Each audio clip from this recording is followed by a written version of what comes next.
ti wat kaltarusan na mo lagayan po na awat ti. Nawan po, basta nakaalad dataan mga sirikoy. Nakaalad din.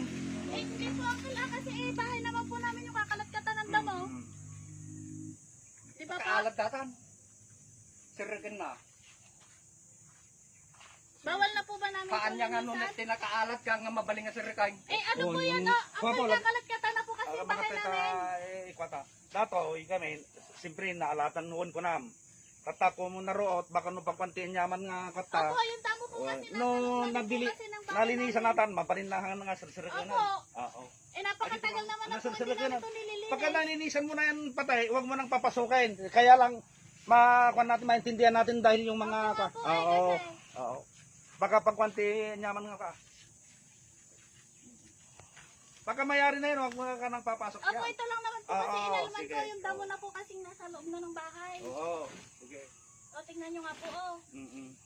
Kumapit na. Kahit na nga pumasok Oo. yan, na nakabakod na nga. Sa susunod, kung mayroon ka dyan, magpaalam ka na pa. Papasok ako rito manang, linisan ko at baka ano, masukal ka mo. O yan, nagpaalam ka ba? Hindi naman. Pumasok ka na lang basta. Eh, kasi po, alam ko hindi niya ako papayagan. Anong hindi? Magpapaalam ka nga, hindi papayagan. Opo, alam ko po yun, hindi niyo ako Oo. papayagan. Anong kapuyong na hindi papayagan na? Eh ano ngayon yung pinasok mo na hindi ko niyan? I-trespassing ka na dyan, nakabakod na nga. Ito lang naman po kasi yung inano ko, o inalman ko, yung gilid po ng bahay namin. Kaya nga nagpaalam ka sana. Oo. At may isip ka naman. Yun lang sana. Yun naman ang pagkakamali ng isa. Sige, tapusin mo na yan. Andito pa ako. Opo. Tapusin na para ukan yung mga kwan dyan. Dinggi-dinggi dyan kung ano. Kaya nga po. Eh po, pasensya mo nung handa nga napanunog nga nagpakada.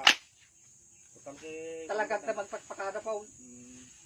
Eh sa susunod magpaalam kayo para Kunang dalanusin na. kwan yung kwan. Eh, kasi po gilid lang naman po ng Oo bahay nga, namin. basta magpaalam ka kung papasok ka dyan at nakabakod nga. May isip ka naman.